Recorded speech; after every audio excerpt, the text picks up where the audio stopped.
and Israelis and Jews are being dehumanized daily. Winston Churchill famously said while leading the English people in their brave fight against the anti-Semitic and fascist Nazi Germany, "We shall defend our island, whatever the cost may be. We shall fight on the beaches, we shall fight on the landing grounds. We shall fight on the streets. We shall fight in the hills, we shall never surrender."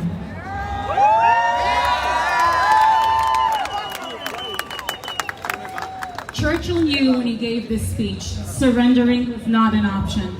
It was not then, and it is not now. The price is too high. It is our turn. While Israel has the IDF to stand up and fight for it against terrorism, it is our duty here in America to stand up for what is right. Although at times we might feel like we are a small island in an ocean, we must protect it at all means. We must stand up against anti-Semitism and the support of terrorism, whenever and wherever. Am Yisrael Chai. Thank you, Dalia. I'd like to invite to the stage Peter Fox, the founding member of the American Jewish Committees Alliance for Diversity, Equity, and Inclusion.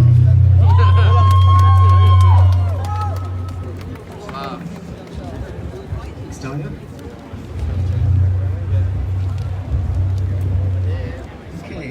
Hi everyone, I'm Peter Fox, and I'm proud to stand with you today in support of Jews here and abroad.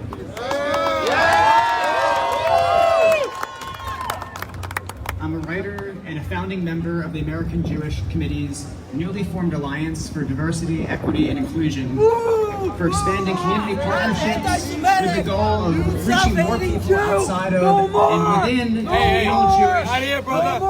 Not here, brother. Not here. Some of you may also know me from my...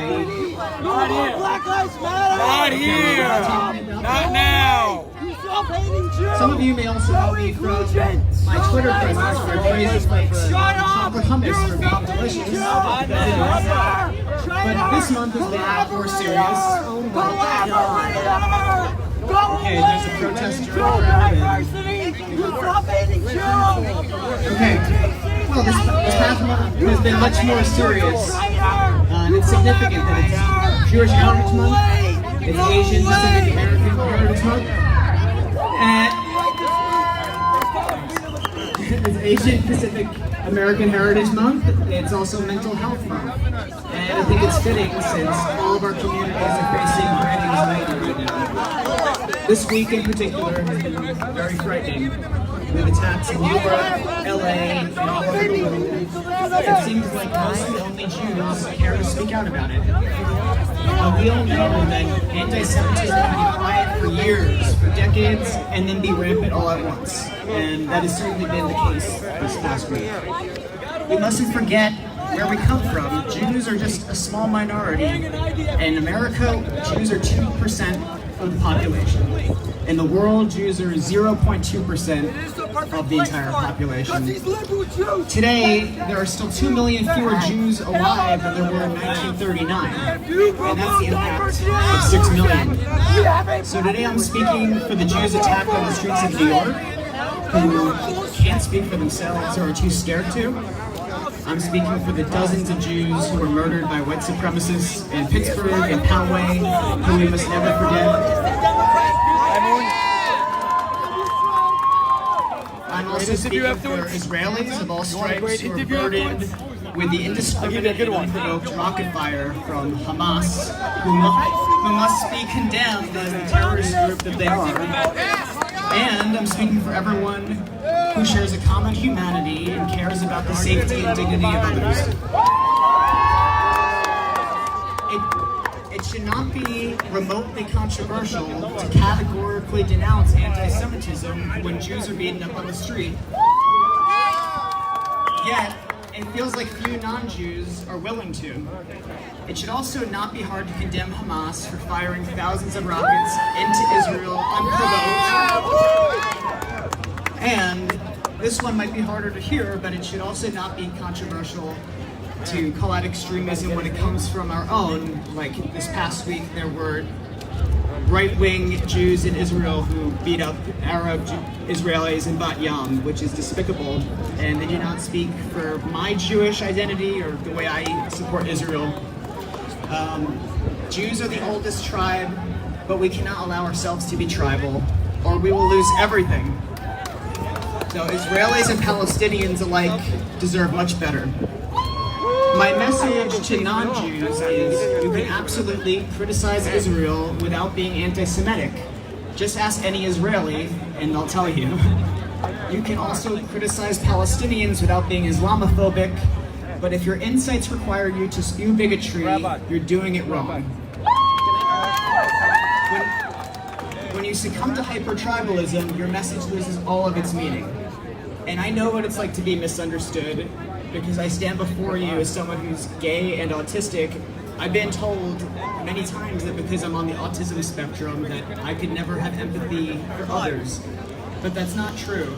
It's because of my autism that I can see the depth of things in full plurality. So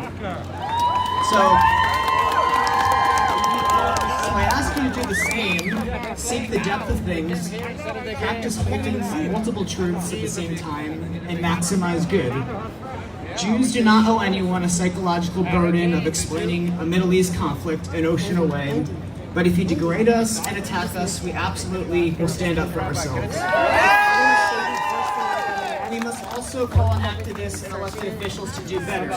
It's inexcusable that so many cover up and ignore repeated abuses towards Jews, even when we explicitly call it out. If you only speak out for Jews who share your politics, do you really care, or do you only care about yourself?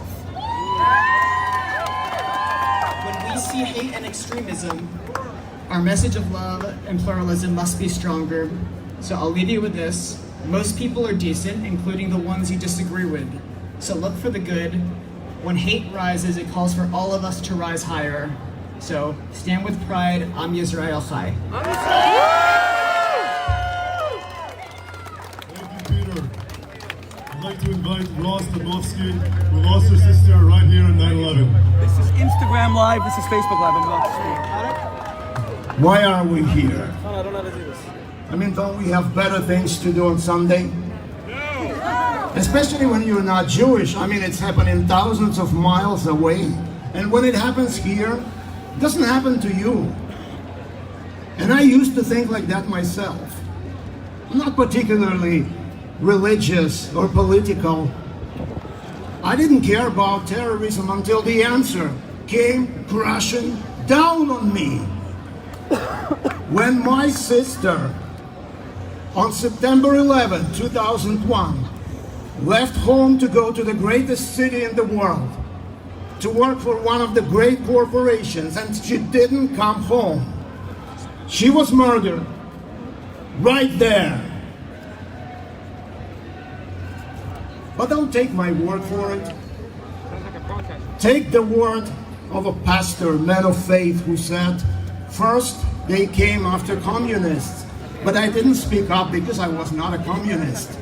Then they came after trade unions, and I didn't speak up because I was not in trade unions. Then they came after Jews, but I didn't speak up because I was not a Jew. And when they came for me, there was nobody else to speak up. I got my message hard.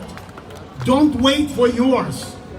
Stand up to terrorism. Stand with Israel. Stand with us.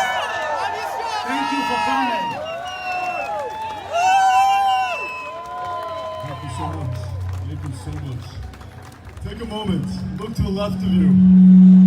Look to the right of you. This is your community. We have to stand with each other. I'd like to invite to the stage Rabbi Shmuley.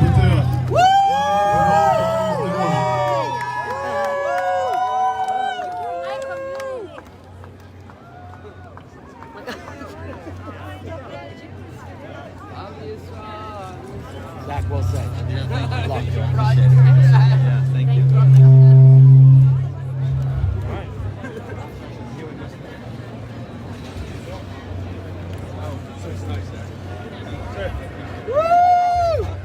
My friends, on a cold winter night in 1930, 43. The Israeli writer Tzvi Kulitz tells us a chassid with long payas and a beard, the kind of man who would be beaten up in Times Square today, asked the last of his surviving 11 children to raise his head above the parapets in the Warsaw Ghetto to see when the German artillery were going to finally blast them to kingdom come. And as the boy raised his head, he fell back with a sniper's bullet between his eyes, and that was the last of Yossele Rackover's remaining living children. But before he died, he took out a pen and paper, and he wrote a last will and testament, and he put it in a bottle. And this is what he said: Lord God, you have robbed me of everything. You have robbed me of love when my wife died of disease and hunger. You have robbed me of freedom as I've been caged in this ghetto surrounded by the SS. You have robbed me of dignity. I am living like a beast of the field and as an animal. And you have robbed me of hope as the last of my children have died. But there is one thing you will never take from me. I still believe in you, and you will never take away my belief. I still believe, my friends, in a world that will choose a free democracy in the Middle East rather than a terrorist blood cult. I still believe in a Middle East where Palestinian women will date men they choose, wear the clothes they choose, and not be murdered for it.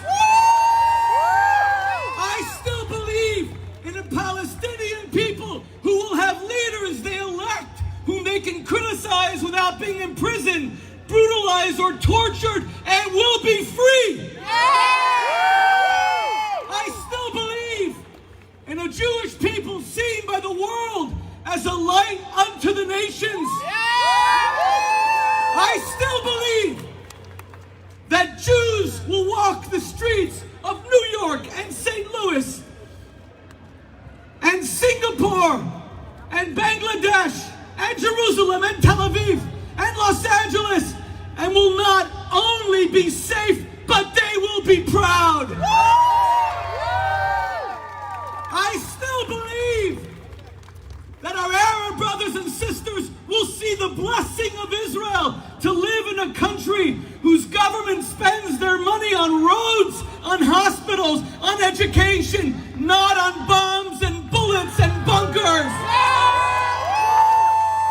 I still believe that our friends in the LGBT community, where my own brother is a part, who will march here in 1 million strong in 2 weeks, will see the abomination that is Hamas, that slaughters and brutalizes gay Palestinian men and women for no other reason than their sexual orientation as they run to Israel to be saved.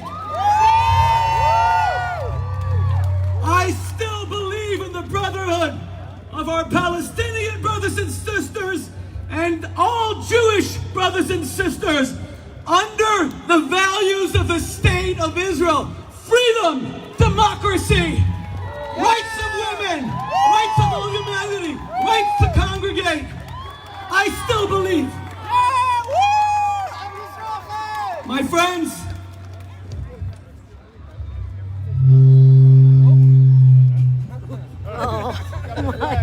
the past 24 hours for me and my family has been an extremely challenging one. Yesterday, we took out this full-page ad in the New York Times. We called out 3 privileged women who never get killed for wearing a bikini on Instagram.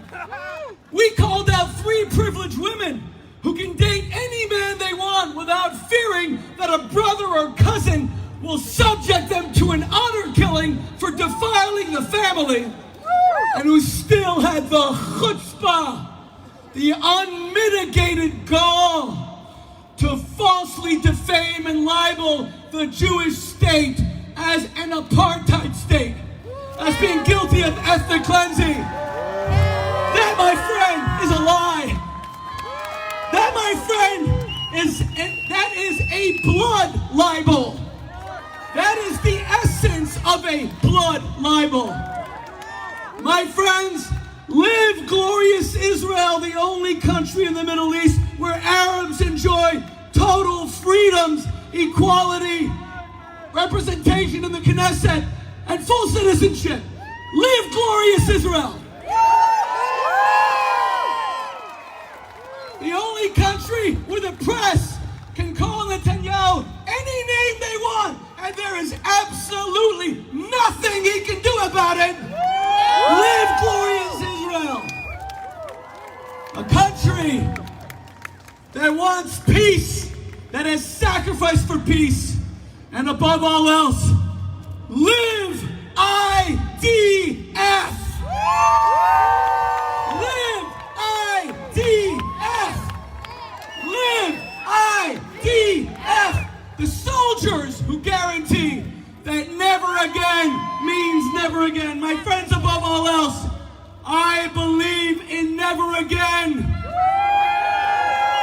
Never again will 1.5 million Jewish children be turned into soap and ash and lampshades. Never again. Never again will Jews march into gas chambers or be forced in front of ditches where they're shot in the back of the head. Never again. Never again will the Jews be demonized as Nazis themselves, God forbid, which is what leads to violence against us Jews in the United States being beaten on the streets of New York. Never again. Never again. Thank you. Never again will the Jewish people be victims. Am Yisrael Chai. God bless you all. Am Yisrael Chai.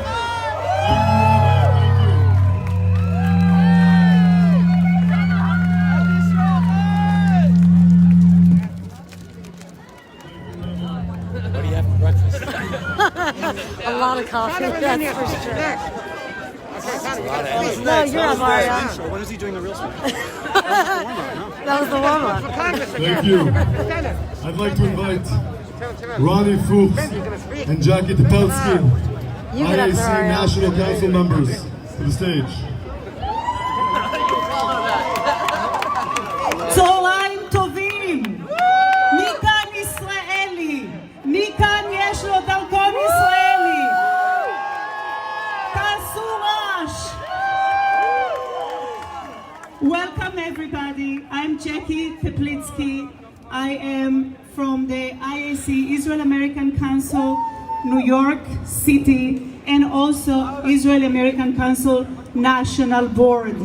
And we are the people that actually organize this event. And I want to tell you one thing. I was born in Santiago, Chile. I was raised in Sderot. That was my hometown, Sderot. And then Ashkelon, all good neighborhoods. And I can tell you one thing, never imagined that I was going to walk in Central Park yesterday or in the streets of New York, having to look over my shoulder if somebody was listening to me speaking with my husband Hebrew, and I was going to be afraid. Never in a million years. And we cannot allow this to happen. So, American Jews, Israeli Americans, please, let's get together. Please, let's not get anti-Semitism to come back or return to any street, but definitely not to the streets of New York City, this great city in the world. Thank you, everybody. As we start to wrap up today's battle, we know that this war is a war that we've been pulled into, even those of us here, those of us in South America, those of us in the streets of Europe that have to listen to cars driving by with hateful, disgusting messages, threatening us, our mothers, our sisters, and our daughters. I stood over here 20 years ago, pulling apart a plastic drape over a wire fence, looking at the vast emptiness that was left by Ross's sister who was here. And I promise to our politicians, we want fairness. We don't want one-sidedness. But stand with us and don't create more hate for us. And we will stand by those politicians. To those whose families, like the Wiesel family, that have done so much to draw and to create the tapestry that is our lives, I will promise that I will continue doing this. And unfortunately today, for the first time ever, I left my children at home. I left my children at home because I don't want to get a bottle thrown at my daughter's head. Do we throw bottles at people's head? No! We won't. And to the people, as you leave here, I remind you, stay calm, stay quiet. Don't give them the tweets that they want. Not to our brothers and sisters that are holding abominable flags and signs. Not to the folks that are holding the Palestinian flags and want to throw bottles at our head. Like was said today, we embrace peace. Those of us on the right, those of us on the left, we embrace peace, we do not embrace hate. Yes! Thank you. Thank you so much. I'd like to invite Rabbi Vigler to say Mishabera for the shoulders.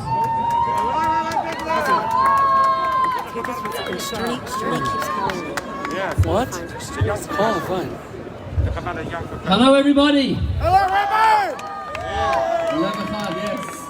I want to share with you a chapter of Tehillim, chapter 121. But before I do that, I want to just explain the first verse, which says, Shir lama'alot, esa enai le'arim. It's a prayer to heaven. I turn to the mountains. Me'ayin yavo ezri. Where will my salvation come from?